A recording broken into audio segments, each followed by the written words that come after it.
know what this is? It's the new hotness.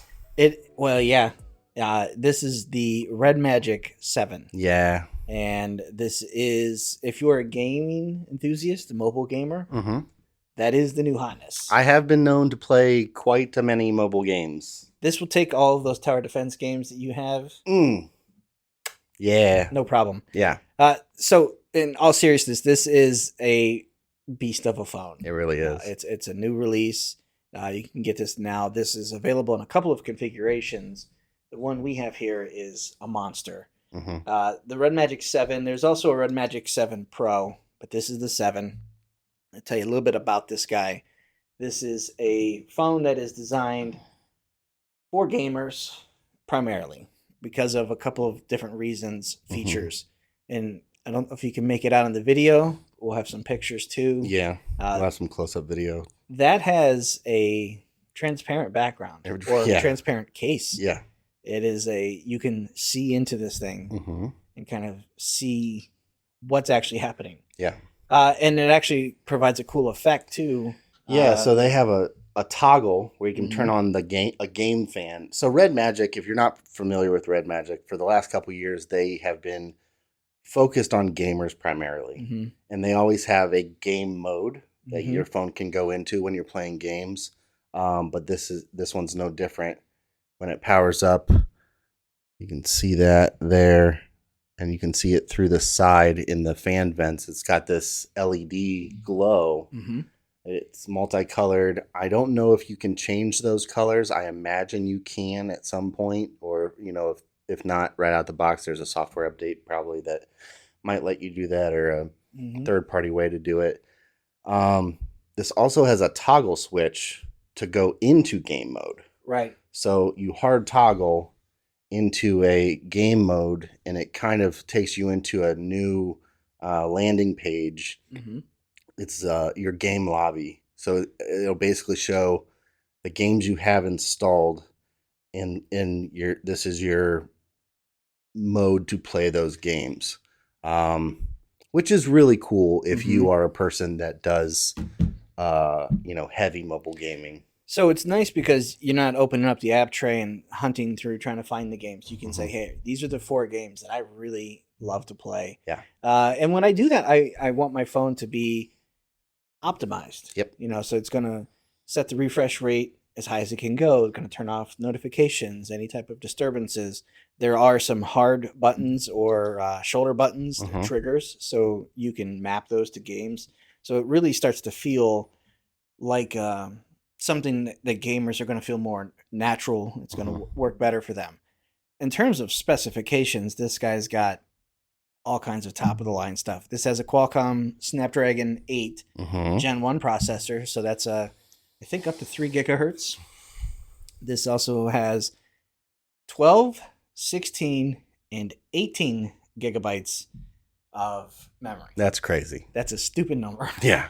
If you don't know what that means, I mean, this is on par with the memory that's in a laptop or Chromebook. Yeah. Performance-wise, it may not be the same thing. It's not going to be pushing the same stuff. But when you compare that to what other phones on the market have at this price point, you're getting into 12 gigabytes.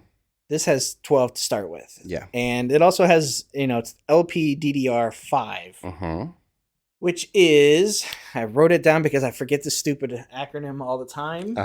It is in my pocket. Ready? You got it. It is low power, double data rate. Yeah. 5. So this is the fastest kind of memory that's on the market. Yeah. I always forget the LP. Yeah. So it is not only more memory than what other phones have, it's a more efficient memory. And then the storage. This has 128 gigabytes or 256 gigabytes of storage. Right. And that's UFS 3.1, which is the new standard of universal flash storage. Yep. So it's not only a big storage capacity, but it's also a very fast storage. You want that when you're playing your games. Yes. You want that. Lag will kill you. Yes. So this also runs Android 12.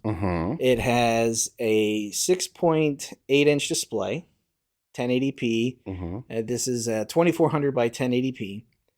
This has 64 megapixel camera, 2 megapixel and an 8 megapixel. Okay. So you've got multiple cameras on the back. Yep. And then you also have an 8 megapixel front-facing camera. Yep. As well. Nice. Bluetooth 5.2. Perfect. So it's just chock full of all the big stuff. This has a 4,500 milliamp hour battery. It's a good size. Good size. 65 watt fast charge. Perfect. Super fast. Where that puts it in the scheme of things, some of the really high-end phones have faster charging. Yep. But this is no slouch. Yeah, This is considerably faster than what another brand might put out at about the same price. Yeah. So what is that price? This guy only starts at $630. Okay. So that is a very, when you compare this $600 phone to, say, the Pixel 6. Right. And what you get out of that for $600. Sure. There's no comparison in terms of hardware. Right.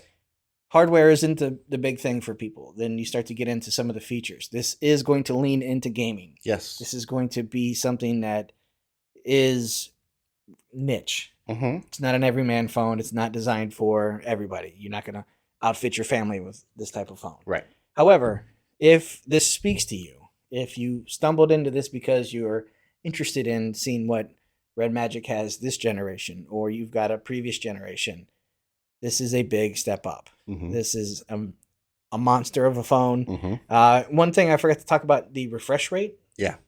165 hertz. Where a lot of high-end phones are 144, 144, 120. Yeah. This guy comes in. So that's going to make your stuff look super smooth. Super smooth, no lag, especially if you're trying to play, any kind of first-person shooter, mobile, or any kind of battle arena stuff. That high refresh rate, high memory, lightning fast touch sampling, Bluetooth 5.2. It's just Wi-Fi 6. It's all of the things. All of the things, that are going to matter to you. So yeah, you can find out more about this phone at redmagic.gg, where you can also purchase that. And if you're really looking to get into something, maybe check out the 7 Pro. So yeah, that's what we have for you today. Thanks, Scott. Thank you.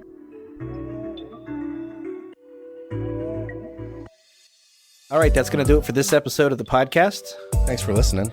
We appreciate it. If you guys have any questions, feedback, concerns, comments, anything, shoot us an email at podcast@AndroidGuys.com. We'd love to hear from you one way or the other. Luke, if someone wants to get a hold of you, how do they do that? I am on Instagram and Twitter at Luke Gaul, Gaul.